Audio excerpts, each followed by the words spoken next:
On this episode of the Bronze Metalist podcast, we talk about the new Fit for an Autopsy album, The Sea of Tragic Beasts.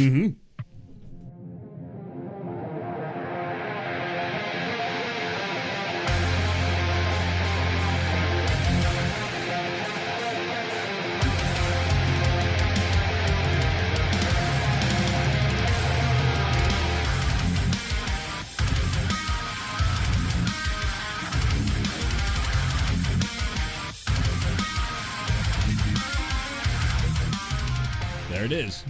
You've laid it out. I didn't have a joke. Nothing else to say. There's no joke. Hi, everyone. Welcome to another episode of the Bronze Metalist podcast. I'm Kale. I'm OJ. And we're two professional broadcasters. We really like metal. We like to talk about it. And today we're talking about a relatively new album. It's been out for a couple weeks now. Yeah. The new Fit for an Autopsy album called The Sea of Tragic Beasts. Deathcore band from New Jersey.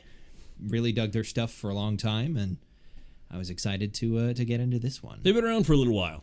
A little while, yeah. I want to say 2007, something like that. They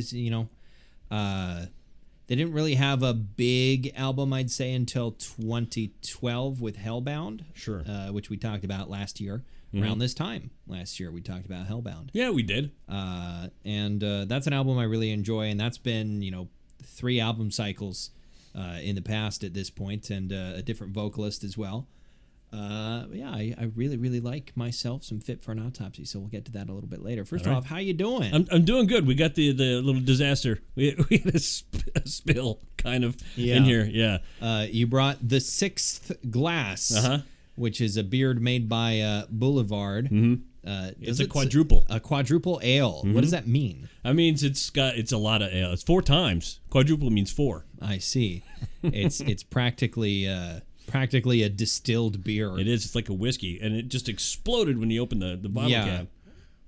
I'll open this at the table. That's never a problem. No. Fuck me. Oh, man, yeah. Not a whole lot's been going on with me. I think this is sort of a never-ending nightmare. Every week, what's going on with you? Nothing. Nothing at all. Nothing. Well, you went to a thing on Saturday. Oh yeah, we have our own local Minot talk show now. Apparently, are they going to have another one? Yeah, they're doing another one. It's already sold out. We couldn't get tickets to it. Okay. We were going to try to go to that, but yeah. They're just interviewing local celebrities, or was it mostly like a comedy thing? It was run just like your late night talk show. There was a desk and a band, and they interviewed local artist Walter Peel, and who's there was an athlete. She was a marathon runner from North Dakota. I don't know. Was on the show. Yeah, they had art up there. They told jokes, local Minot stuff. They did video skits. It was pretty fun. How long until they're going to run out of Minot people to talk to, and until they get so far down the list that they have to interview Owen Bennett? I feel like they're halfway there. That's how I feel. They've done one. He was in a band once, and he's a local media figure. Yeah. Tell us about yourself. Nothing. Yeah, I don't really do much these days. No, nothing much. No. You guys want to talk about Iron Maiden a little bit or something? Yeah, that would be fun. It would be fun, yeah. So, and apparently it aired on TV somewhere. Really? Somehow. Somewhere. Yeah. Local access channel or something. Yeah. So if you're watching, you could hear me sighing somewhere in the audience. Yeah, that's kind of what you and one of our other coworkers said. That it was just kind of like, eh. Yeah, I mean, it was good. It was great. I enjoyed it. But I mean, they put on a good effort. They did a very good effort.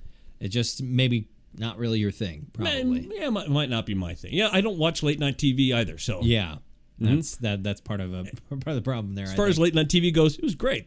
Yeah, there we go. It was up there with Leno and Colbert apparently. Sure. Interesting. I guess you reminded me of this. A quick plug. On the Critical Role channel, they're doing what they call if anyone out there is interested in like painting minis, they're doing what they call mini primetime with Will Friedle, who is a child actor. He was on Boy Meets World, but now he does like voice acting and stuff. Sure. And he's been a guest player on their show before on Critical Role for D&D, and it is the most like It's like if David Lynch made a late night talk show about that was also about painting D&D miniatures. I mean, if David Lynch made a comedy, like Sure. it's not horrifying, but it's just this weird, like sort of surreal. All of the questions are so weird, and it's really funny. So it reminded me of that. That's with a lot of David Lynch stuff. You're questioning whether or not this is supposed to be funny. Yeah, and some of it ends up being really funny. Yeah. I remember like all I had ever heard about Eraserhead is how like weird and horrifying it was. Yeah. But then I watched a review from Red Letter Media, plugging all kinds of channels. Sure.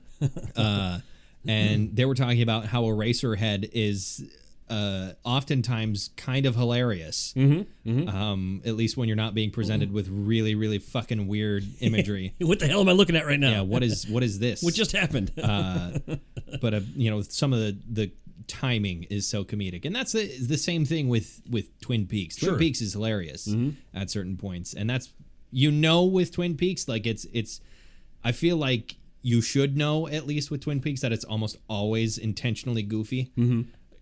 Because it's supposed to be a parody of soap operas and stuff. Right. It's kind of a parody of everything television in the 90s almost.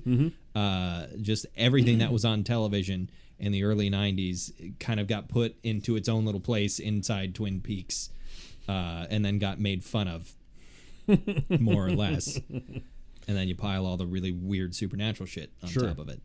I've been watching that, speaking of the 90s, the thing that, oh my God, what's his name? Tom Hanks produced for CNN here a few years back, where they did decade by decade. They did a series on the 70s, they did a series on the 80s, on the 90s, on the noughties as well, if you want to call it that.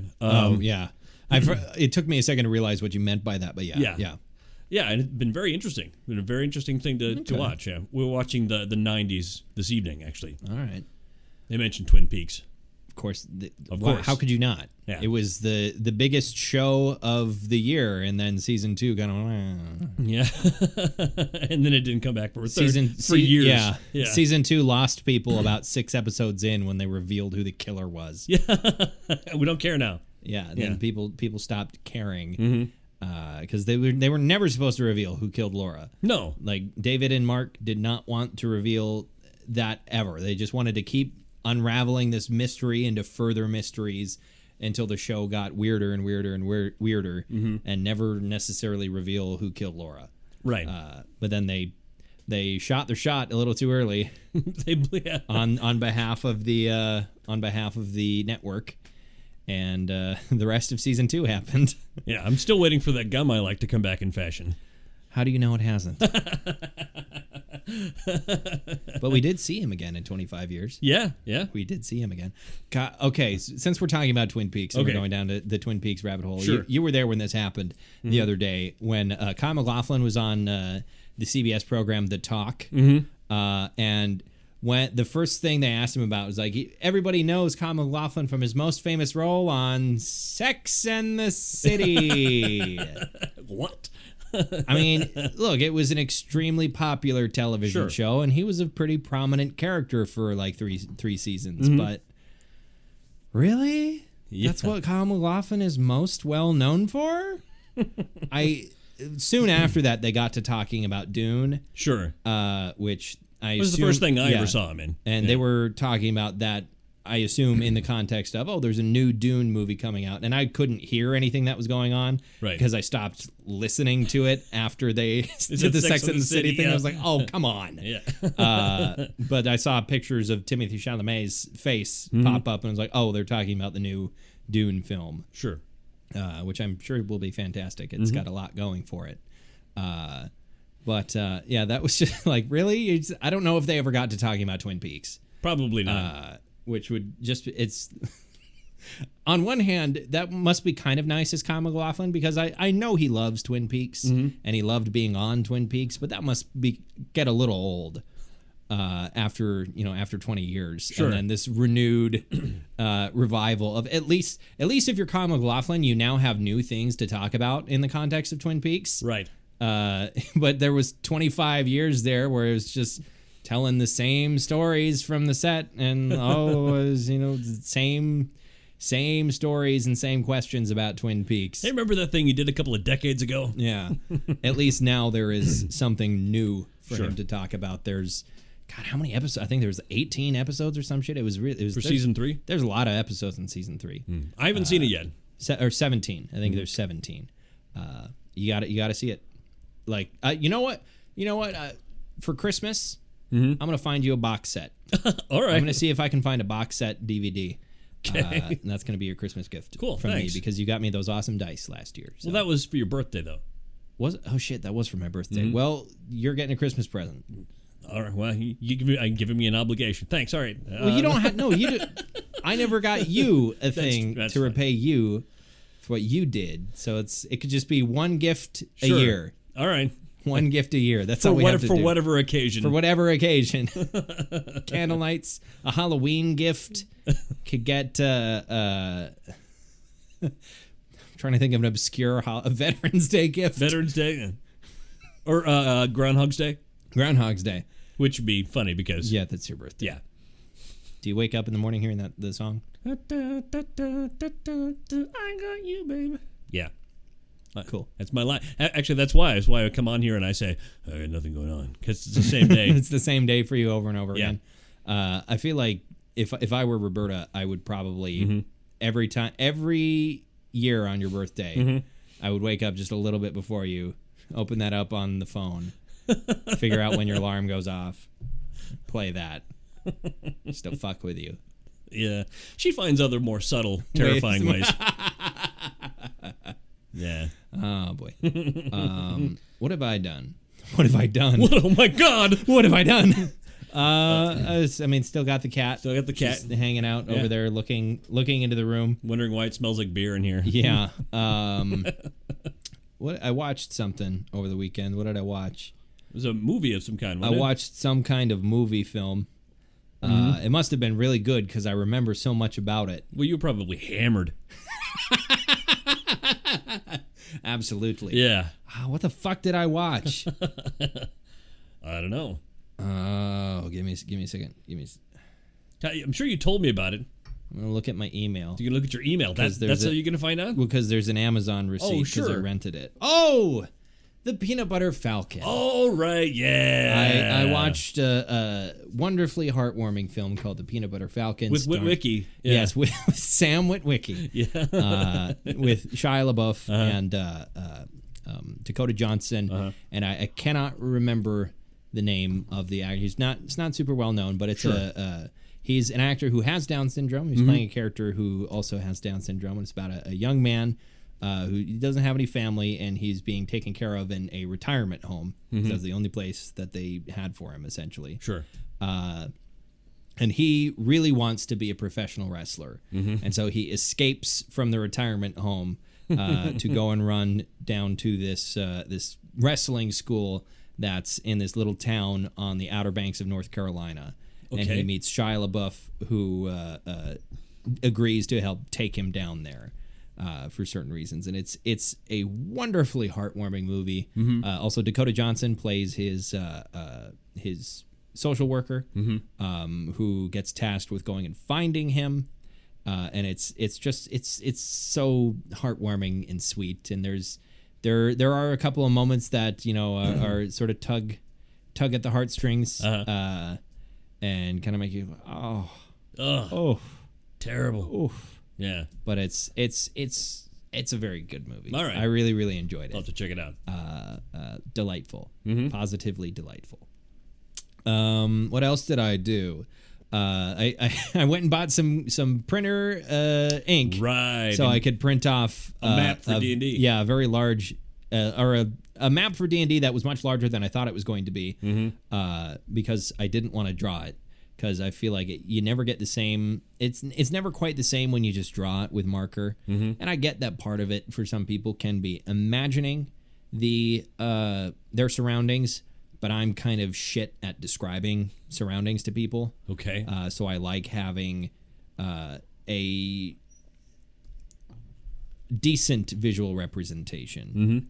But I cannot afford Dwarven Forge. Okay. I don't have that much disposable income. to buy. Why? How much is Dwarven Forge? Well, if you're building a dungeon of any reasonable size, fucking expensive. Really? Yeah. Is it is it over like $10 or? Yes, it's over $10. Is it over twice that? Yeah, probably over twice that. Yeah, Upon, wow. I mean, sort of like individual pieces are not that expensive, but the individual pieces are, one little square.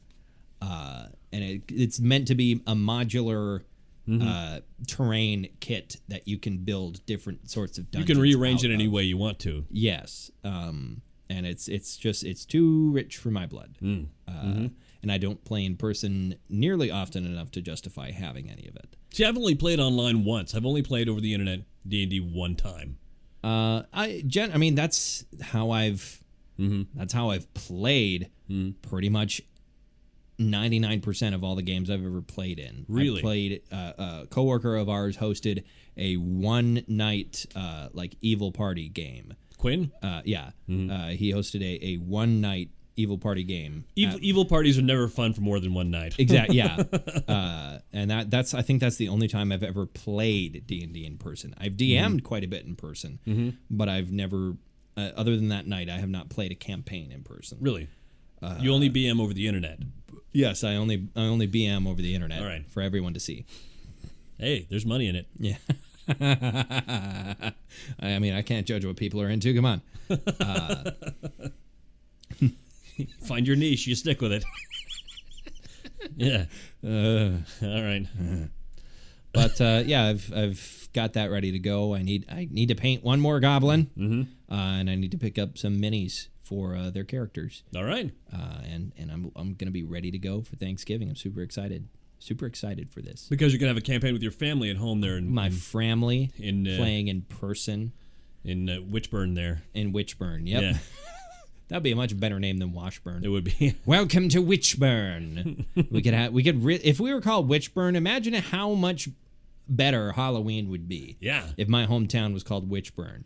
That would be so cool. We could really, really, really get into Halloween. But no. I'm going to start a change.org petition. To change the name. To change the name of the town to Witchburn.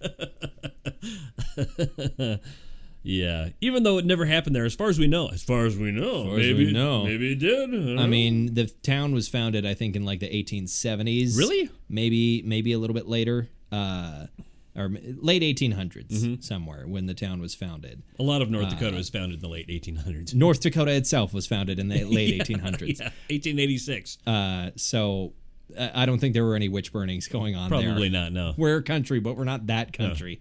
We ain't that backwards. In December, if you're put on witch trial here in North Dakota, going, oh, I welcome this fire. At least some heat. Finally get out of this goddamn cold. Oh, yeah. So, album. Sure, albums. I listened to it a bunch of times, actually. I have also listened to it a bunch of times. I did. I enjoyed it. It's very, very precise, very, very well produced, very, very well written, very well played. Yes, this is the most Will Putney album ever made, and I say that lovingly. Will Putney is, if you don't know, the listener, if you don't know, Will Putney is the guitarist, one of the guitarists for Fit for an Autopsy. He is also a very prolific record producer and sound engineer for a lot of metal bands across the spectrum. There's been more than a few albums that he's produced that we've talked about here. And generally, the hallmark of his albums is a very, very clean, sort of precise sound that he gets out of a lot of his bands. Like, that was sort of a big thing with the new Pig Destroyer album that we talked about last year, that it was like Will Putney's production style. It works really, really well for certain bands. Pig Destroyer, it didn't fit. It doesn't fit. It was not a good fit for Pig Destroyer. I think Pig Destroyer would have been better off going with like Kurt Ballou or something like that. But to get those bare necessities. To get those bare necessities. See, because his name was his name is Ballou. Right. But yeah, his production hallmarks is a very precise, very clean sound, a very big sound. Yeah. And Fit for an Autopsy being his band, more or less, he gets to indulge himself quite a bit. It's a personal effort. Yeah, because he has always kind of guided the sound of the band, even though he doesn't tour with them. He stays at home and writes the records while they're out touring with the previous one. And then they come back and he's got a whole bunch of songs ready to go. And he's like, hey, take a look at this shit. And then the rest of the band has to go, we have to fucking play that? Okay. All right, Will. See, the way I imagine it is that they all get on a ship and they go out from the coast, and he's up in the lighthouse writing all these songs for when they return from their mighty voyage. He's up in the lighthouse, and Willem Dafoe is there, and so is Robert Pattinson. Of course, They're sitting there looking at each other from across the room. And, why you spill your beans? And it's all in black and white. Make that riff tighter. There's some like psychological horror going on, and then Will's just there writing his riffs. Next thing you know, Fit for an Autopsy appears on the horizon. The fuck happened in this lighthouse? I need to go see that movie. Yeah, it looks good. It looks very interesting. Yeah. In any case, he writes and records while the band is out touring. And like he is kind of, he's the Michael Ackerfeld of the band. He's responsible for their sound. He writes most of their music, and his name is kind of all over any review you will ever read of the band's work. That's not to say that the rest of the band are slouches by any means, especially not their vocalist. Holy shit, Joe is amazing. Joe's a powerhouse. He replaced their previous vocalist, whose name has slipped my mind all of a sudden. His last album that he did was Hellbound. He just kind of unceremoniously quit the band. Really? And was just like, hey, I'm done. I quit. And I think they were in the middle of a tour or something. Really? Or like it put them kind of in. To do. Yeah, it kind of put them in dire straits for a little bit until they found one of their friends, toured with them for a little bit, and eventually Joe was hired on as their full-time vocalist, and he is a monster. God, I love his vocals. I wasn't so sure. I wasn't so keen on them at first. The first album that he did with them, which was called Absolute Hope, Absolute Hell. I wasn't super keen on them, and I really, really liked their previous vocalist's style. And Joe's style of screaming and growling it's very dry, is the best way I can describe it. Like certain people, when they do a death growl or they do a scream, some of it is more moist, yeah, and kind of gurgly. Moist and gurgly. Yeah. Some of it is more like a roar, like George Fisher. Sure. Is more just like this sort of bestial roar, but Joe's is kind of dry and crackly. Do you know whether he does the face? Whether he does the face? Does he do the face? Not really. I mean, it's sort of just a general like screaming face, but his like he doesn't ever really do like really deep gutturals or anything. Sure. Well, not the way that like Dickie Allen from Infant Annihilator does, or Travis, or Travis Ryan from Cattle Decap. He doesn't do any. He doesn't do any like ridiculous and super weird, gross noises. It's just a lot of force, a lot of emotion, right? And just a lot of intensity delivered in his voice, and a lot of melody too. He manages to do that very well. He's kind of. Fit for an Autopsy started taking a lot of inspiration from Gojira on their previous album. With the pick scraping in there. Yeah, the pick scraping, but also vocally, too, because the other Joe, Duplantier. Joe Duplantier from Gojira, is also known for being able to do sort of this melodic half scream, half yell type thing that he's done a lot on their most recent work. And Joe Badalato does some of the same sort of stuff, in addition to some genuine kind of singing a little bit. Although it's like a step above belting. Right. Like there are some screams that he does that seem to be in key. In key, right. Yeah. And then there are a step above belting somewhere, even more intense. And he's able to pull that off live. It's not Really? It's not perfectly in key. I showed you a video a little bit. It sounds good. Damn good. Yeah. Yeah. Some of their live videos have gained criticism because they're reamped. But to me, like you're still getting the performance. It's just they didn't want to take the audio off of the camera mics. So they just took they had it recorded from some DI setup and recorded the tracks that were laid down live, and then Will reamped them in his studio. Right. And they put some of that on one of those performances they put on the deluxe edition of The Great Collapse, and then they did a recent performance for Kerrang, one of their tiny bar shows, dive bar shows, the K Pit, and that one sounded amazing. But it's fixed in post. Yeah, it's fixed in post a little bit, but I feel like a lot of the best albums are. Opeth has their Live at the Red Rocks show. I feel like that one had to have been remixed and reamped in post, because holy shit, that album, that live album sounds amazing. Yeah, Joe is able to pull a lot of this off flawlessly live. You can hear him get a little strained by the end of the shows, but oh my god, he's really good. He's a really, really good vocalist. And I kind of feel bad for not really caring for him all that much when he was introduced to the band, because man, he's really kept it up. Is it the same? I'm trying to remember if it's the same thing as from the last album. What do you mean? Like, is he using the same techniques? Is he using the same vocals? You mean the last album we listened to? Yeah. No, completely different. Because it was a different vocalist on Right. the last one we listened to. Right. He was again, I can't remember his name. I might probably have to look it up here.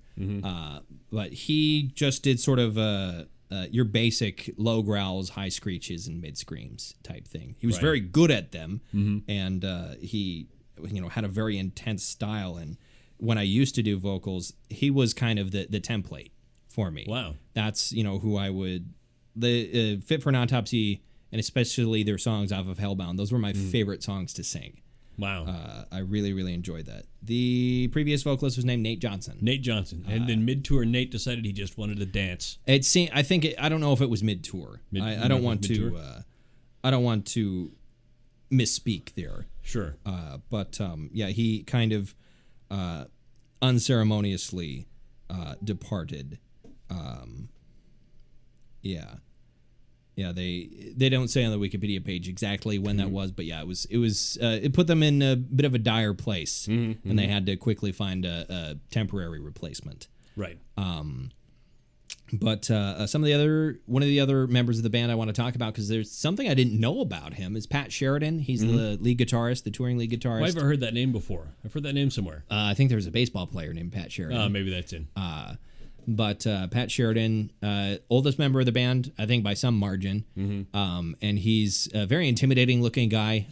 He's bald and he's got head tattoos, and just he's covered in tattoos. He looks like this old, scary, like you would think he's like a skinhead or something. Right. But apparently everyone who's ever met him says that he's a really, really nice guy, and apparently, because there was a HuffPost article about the new album, and they were specifically talking about Pat Sheridan, because at some point while he was in the band, he weighed 400 pounds. Wow. I had no idea. And there were some pictures where, he's definitely, you can tell he's a heavier guy, but I never would have thought 400 pounds. And recently he's, put in a lot of work and lost a lot of weight. He's married, and he has a 7-year-old child. So he's like, I gotta lose some weight here. I'm killing myself. Want to live, yeah. Doesn't stage dive still, though. Oh, no. Yeah. Oh, yeah. I'm just imagining that. See, and it's... yeah. It's a little weird, but like a 400-pound obese person jumping into the crowd is different than like say if like Hafthor Bjornsson jumped into a crowd. It's the same amount of weight, but it's distributed. But like with Hafthor, there's no give there. Sure. He's not going to keep coming other than the other than the bass inertia. Yeah. I feel like because of sort of the looseness nature of that cellulite, much, yeah. of that much fat, you're gonna have some more difficulty stopping. There's some more dead weight there.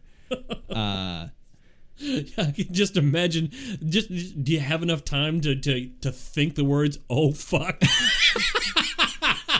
If you're out in the audience, everybody else split, and you're the one person that wasn't watching. Oh God, no!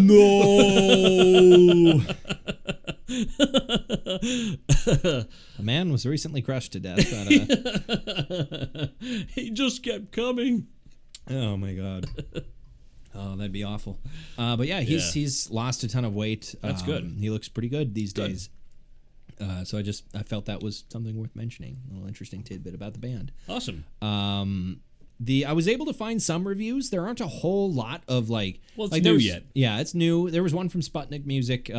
That was the only one of the bigger reviewers that I found. Like there was nothing that I could find from like Metal Injection or like Metal Sucks or Kerrang or anything like that. I couldn't find anything for some reason. The only one I found was like Sputnik. And I found a couple other ones that were lesser known publications. And the gist was about 87.5. There were a couple of 90s, a couple of 85s. There was 170. But kind of bounced to a high 80. And I think that fits. This is a masterful album. It is. I guess so we could talk a little bit about the character of the album. Because this is sort of a bleak kind of sorrow-filled affair. It's not like a funeral doom album by any measure, not at all. But it's a kind of, if Cattle Decapitation was a little bit less psyched about the end of the world. It's sort of in the same vein of like, we're all fucked. Yay for us. A lot of themes about destruction and warfare and sort of this looming feeling of the end on its way, and I think that's most apparent in the songs like "Your Pain Is Mine," the title track, "Sea of Tragic Beasts," "Napalm Dreams," "Warfare," that sort of thing.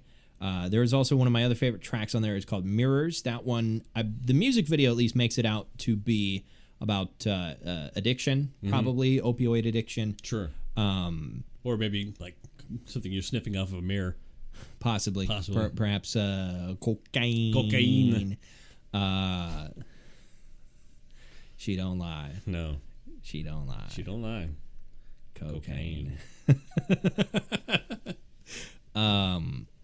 But this is sort of a bleak album. A bleak kind of sad album. There's a lot of very pained and harrowing vocals and that sort of thing. And I that's sort of it's sort of the same thing they did on The Great Collapse. Similar sort of subject matter. There's no singular concept to any of this, but it's all in the same theme basically. And that's kind of been their whole career is on this theme, because it is brutal and it is compelling without being artificial. Because that's the thing with a lot of death metal bands is like, you know, you have to kind of come up with this sort of ridiculous kind of narrative to make it as gory and as brutal and as dark as possible, and it loses a little bit of credibility, and it becomes, you know, it's fun, and it becomes fun. It doesn't need to be a super serious thing, but I think there's something to be said for a band that kind of takes their music very seriously and is paying attention and putting things that are happening in the world into their music, and using the sort of the general feeling of the modern age to color the character of their songs, right? And that's something that they do very, very well. What's your favorite song on this year? We haven't asked if it slaps. It slaps. That slaps. It slaps. This album slaps. There's no question this slaps. This slaps the living shit. Have you ever seen those videos of the Russian slapping contests? Oh yeah, those are great. Yeah, this is that sort of fat guy with the beard that doesn't actually slap people. He palm strikes people in the side of the face and fucking gives them brain damage. This is that guy. He slaps away their knowledge of mathematics. Yeah. I do not know how to do math anymore. I only know vodka. Dull the pain of half my face exploding. Yeah. I don't know, like, the rules on that have to be so relaxed because They have to be. he's not slapping people. So slapping is open hand. Yeah, he has his hand open, but he's hitting with he's not hitting with his fingers in the top half of his palm, Which is a slap. He's hitting with the back half of his palm, which is a palm strike. And those are fucking nasty. Yeah. He beats the shit out of people. It's really fun to watch. But man, I feel kind of bad. Yeah, you feel bad, but then you realize that these are people who got out of bed. They volunteered for this. Decided that they were going to go get slapped.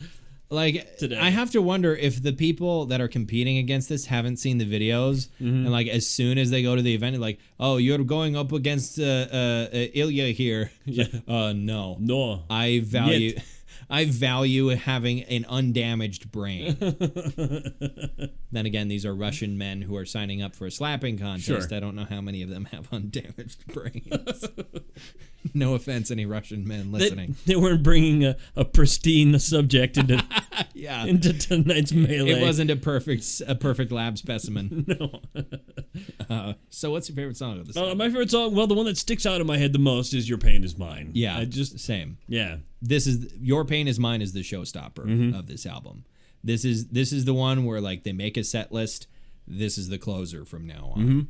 They get people in with Heads Will Hang from The Great Collapse, and Your Pain Is Mine is the show closer. Like it's the ending of it is so brutal, fucking brutal Yeah. and heavy, and it's an extremely emotional song. And Joe does a very good, again, those melodic sort of half screams. There's a lot of that, and then they sort of build up to this just amazingly pummeling breakdown that wraps up the song. And oof. Yeah, I have to say Your Pain Is Mine as well. I also am really, really fond of Mirrors. And I am also I'm very fond of the title track. Yeah, the title track is quite good. That's not to say that the other songs on here aren't good. Like most of their recent albums since Hellbound, I've kind of picked and choose. Like I pick my favorite songs and I listen to those ones, and I don't pay a whole lot of attention to the other ones. This is the first out of their 3 albums with Joe that is like kind of all bangers. Like I like every song on this. All bangers, no mash. All bangers, no mash. Yeah. All tango, no cash. Right lyrics here. So we're making a rap song. But yeah, I like all the songs on this record. It's gut shit. Good sheet. Guten Scheiße. Yeah. What time is it? It's a quarter to 2. It's a quarter to 7. It's a quarter. It's a quarter. Hey, Jimmy, it's a quarter to 7. What medal do you give this? I'm kind of trapped for one reason. One reason only. I mean, like I said, the writing is great. The execution is great. The recording is great. The energy is wonderful. The only one problem I have is that it's not really memorable, a lot of it. Yeah. That's an issue for me, and that's why I had to listen to it 4 times. Did I listen to it? Yeah, I know Your Pain Is Mine. I know the title cut. I got that, and then I have to listen to it again because I want to get this in my brain. And then it didn't quite stay as much. There's like, this is all really, really well done, and it's an album that I think is going to be memorable. But I think you're right in that the songs on it probably won't be. And yeah, I'll have to say silver. Yeah. It's a very high silver. A very high. It's a high ho silver. A high ho silver, but it's this is a very high carat silver. Yeah. But yeah, you kind of hit the nail on the head there. Yeah. It's definitely going to be one of the best of the year. Yeah. I think, but it's just it's not a classic. It's not going to beat Tool. It's not going to be. Yeah, that happened today. They announced nominees for the Grammys, including metal category, and of course, Tool was there. Yeah. But you're saying then, Death Angel? Yeah, Death Angel. I wish I'd have known Death Angel had a new album out. Yeah, Death Angel. And Candlemass. I wish I'd known Candlemass had a new album out. They were both nominees this year alongside Killswitch Engage and I Prevail for some reason.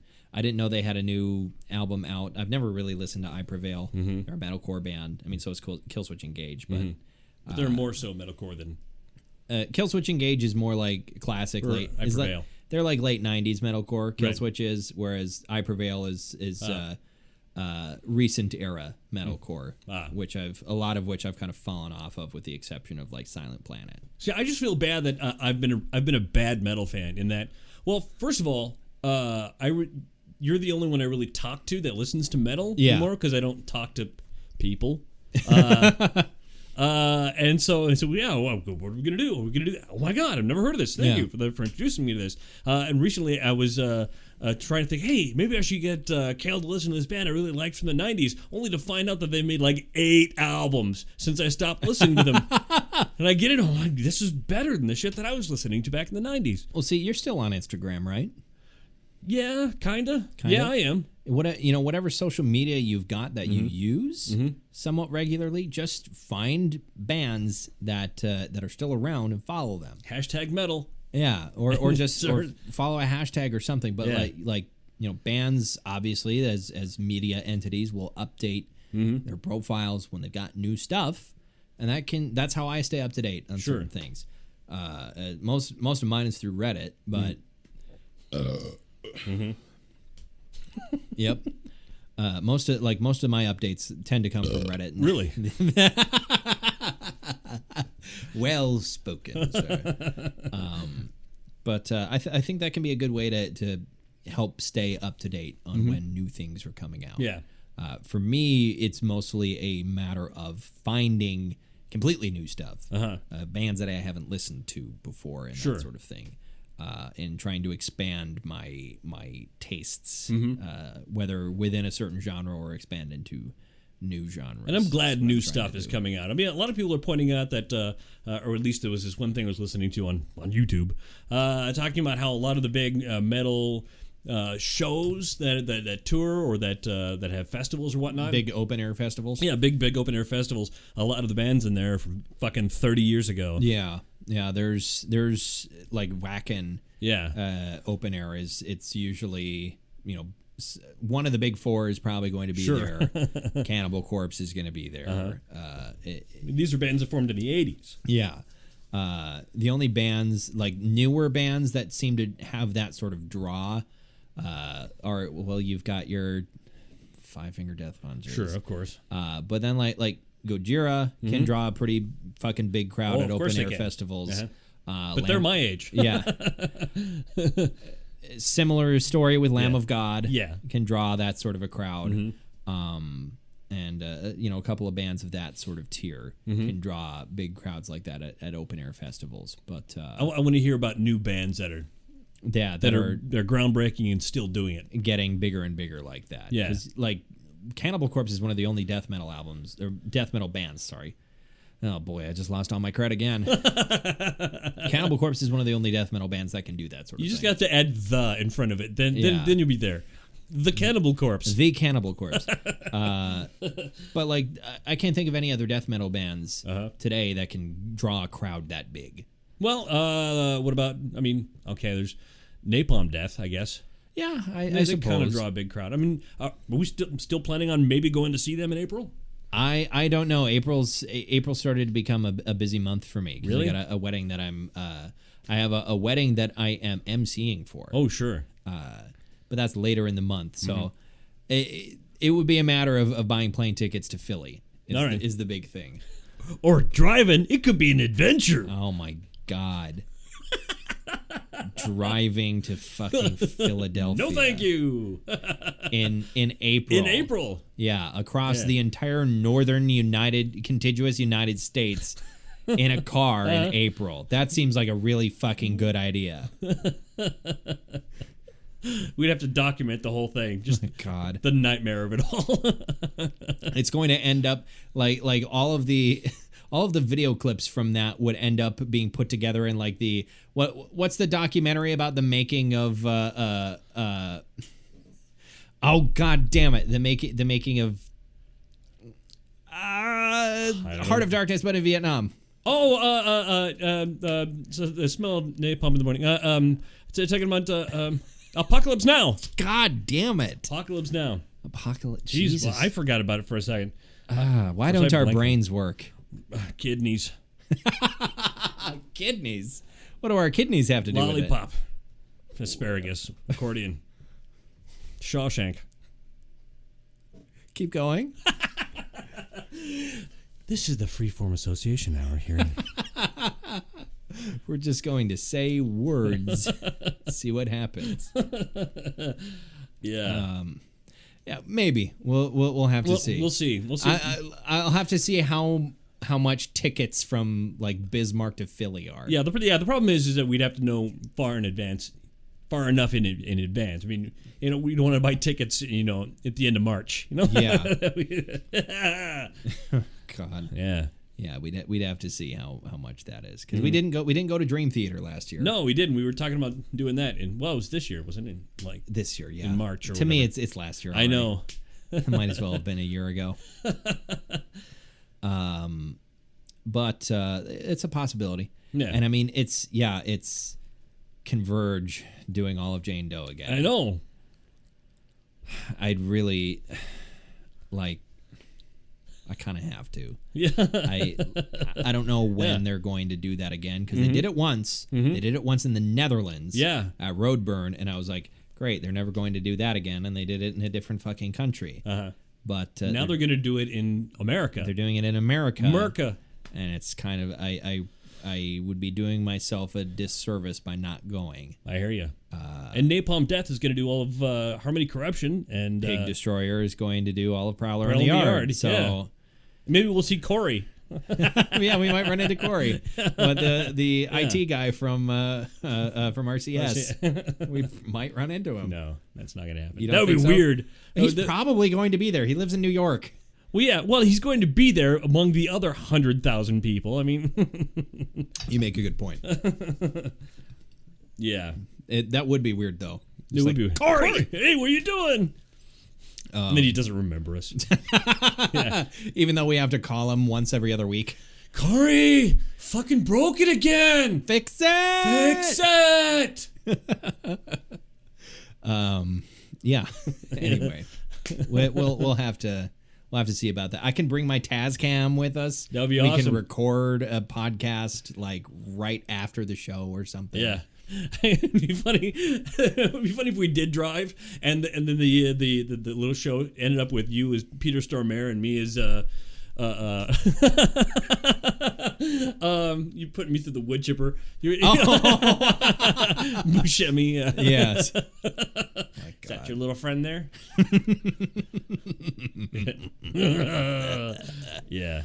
I don't remember where we were before we started talking about all of this. We were talking about bands that draw big crowds. And that right, sort of yeah. thing. And that's where we are. And like most, death metal and most like deathcore bands and stuff like that, like they'll fill a venue. Mm-hmm. They'll pack a venue, but I don't know of any of them that can reliably even get close to filling a small stadium. Sure. Much less a big stadium or a big open air festival. I can't think of any of them. Like Suicide Silence can probably do kind of, but I feel like their fan base has kind of dropped off because their last album was fucking awful, and they were giant dipshits about it. Yeah. But you have to own your mistakes. Yeah. Because hasn't Metallica kind of agreed that Saint Anger sucked? Yeah, kind of. They've kind of come out and been like, we're sorry about that. Yeah, we didn't really give a shit. We didn't know what to do, and we did the wrong thing. Yeah. They haven't done that. Right. They put out a new song. It just didn't. Suicide Silence? Yeah, they've never appealed to me though. Right. I've never really cared about them. They're coming to mine out. They're going to play Ben's Tavern. They're not even playing at the O. They're playing at Ben's. They're playing at Pangea House, which is weird because Pangea House shut down. Yeah. They're playing in the base. They need a crowbar to go in and play. They're breaking in to 62 Doors to the art gallery, setting up the amps. Chris walks down there and just, what the fuck? Who are you guys? He takes a broom after him. Get out. Dylan comes in from the record store. The fuck is going on down here? What the hell? My God, we put out traps. trying to catch deathcore bands. They put out sticky traps. Yeah. They're humane, but yeah. Well, I think they released them into the countryside. They can frolic in their natural environment. Dig a new burrow somewhere on the prairie. The hawk comes down and grabs them. And that was the end of Suicide Silence. They were carried off into the sunset. In the piercing talons of a raptor. Oh, okay. Can't stop laughing. That's fun. Sorry, I have the giggles now. Okay. God damn it. It was okay. All right. Put yourself together. Okay. All right. You're fine. You're okay. Bring it back to the theater days. Okay. Okay. Shake it out. Jizz hands. Hush. Jizz hands. Gosh, shut up. Okay, sorry.